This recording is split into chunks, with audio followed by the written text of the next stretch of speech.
안녕하세요, 모스입니다. 이번 시간에는 저번 시간에 크로스오버 설정하는 것까지 저희가 알아봤죠. 네, 이번 시간에는 그래픽 이퀄라이저 그리고 파라메트릭 이퀄라이저 설정하는 방법에 대해서 좀 알아볼 텐데요. 이쯤 되면은 가장 빨리 막 건드려 보고 싶은 게 이거잖아요. 그죠? 네, EQ. EQ라는 것은 먼저 좀 설명을 좀 드리고 시작을 할게요.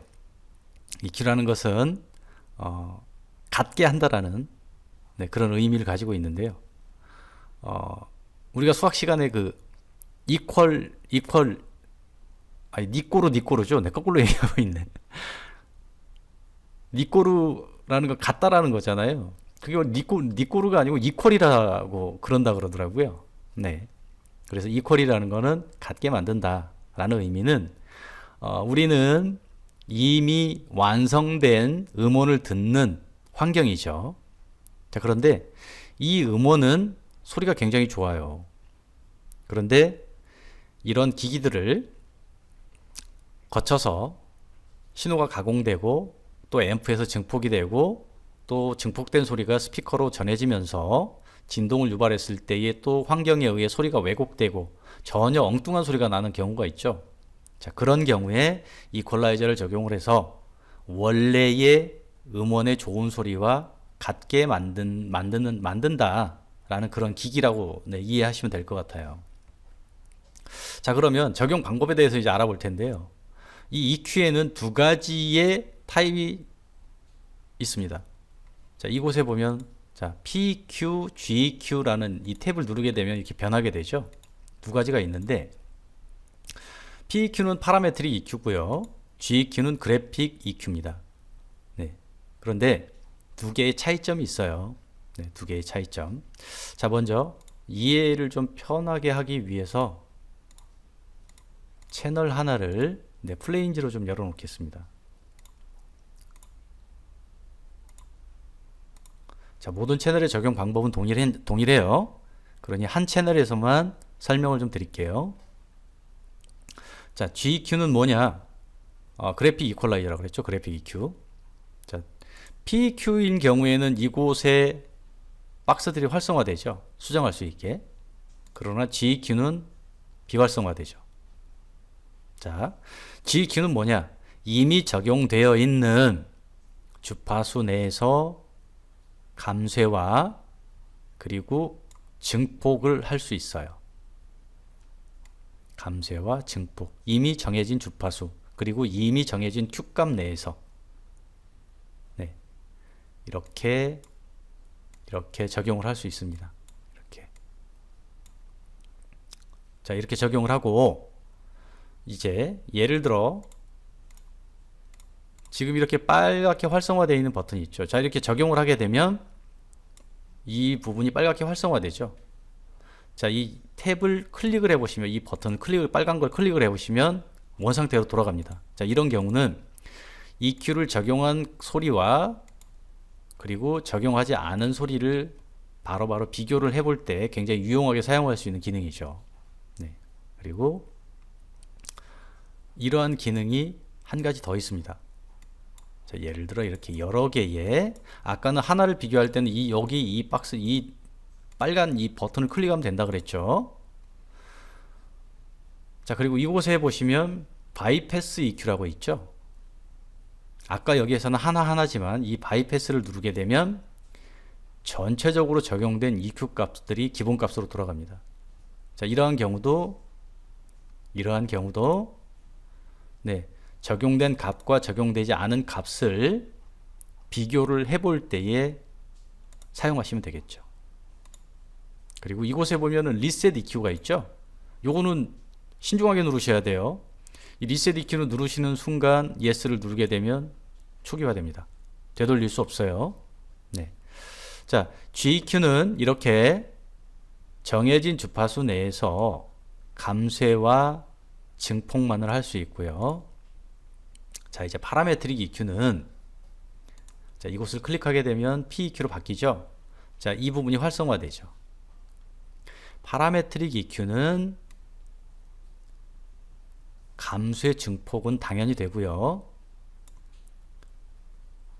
어느 위치에든 어느 위치에든 가져다 놓고 감소의 증폭을 할 수 있습니다. 네, 자유자재로.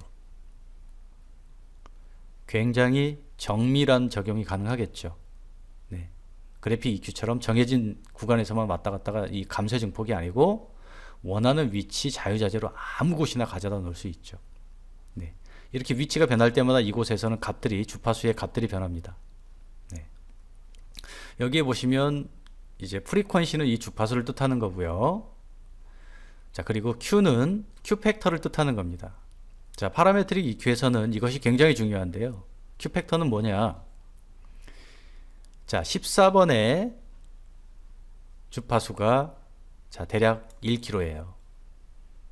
이 1kH 중심 주파수를 기준으로 이 Q 값이 낮아지게 되면 그만큼 폭이 넓어지고요. 높아지게 되면 폭이 좁아지죠. 이렇게. 자, 이곳의 모양을 한번 보세요. 이것의 모양은 그 소리의 변화입니다. 자, 이렇게 폭이 넓어지고 좁아지고 이렇게 되죠. 네, 이게 Q 팩터입니다. 중심 주파수를 기준으로 폭을 어느 정도 적용을 할 거냐. 네, 폭이 넓어지게 되면 그 인근의 주파수에 영향을 그만큼 많이 미칠 거고요. 폭이 좁아지게 되면 적용하고자 하는 주파수 쪽에만 정밀하게 적용을 할 수 있겠죠. 자, 이곳에서 값을 입력하셔도 되고요. 이 화살표로 이렇게 적용을 할 수도 있습니다. 감소의 증폭은 이렇게 마우스로 끌어서 감소의 증폭이 가능하고요. 이곳에서 입력을 하셔서 감소의 증폭도 가능합니다. 근데 여기에서도 마찬가지로 적용된 값과 적용되지 않은 값, 적용된 값과 적용되지 않는 값을 하나씩 단일 확인을 하실 때는 이 빨간 버튼 이 부분을 클릭을 하시면 되고요. 아까 그 그래픽 EQ에서와 동일하죠.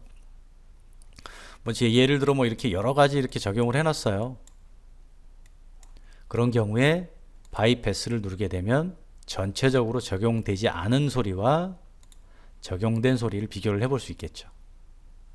그리고 리셋 EQ는 말씀드렸듯이 모든 적용된 EQ를 초기화시킵니다. 네. 간단하죠. 네. 적용하는 방법.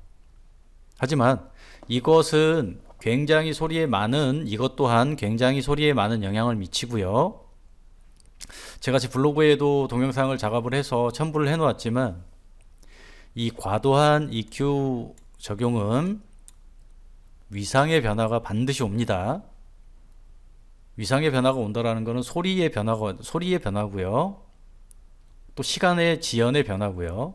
그래서 가급적이면 이 EQ는 가급적이면 사용을 안 하시는 게 좋고요. 반드시 필요한 부분만 신중하게 적용을 하셔야 됩니다. 반드시 필요한 부분만. 그리고 이 EQ 적용은 가급적이면 감쇄 용도로 쓰시는 게 좋습니다. 불가피한 경우에는 부스트도 시켜야 되겠죠. 증폭을 시켜야 되겠죠. 하지만 가급적이면 적용하는 수도 가급적이면 줄이시고 가급적이면 감쇄 용도로 사용을 하시는 게 좋아요. 네.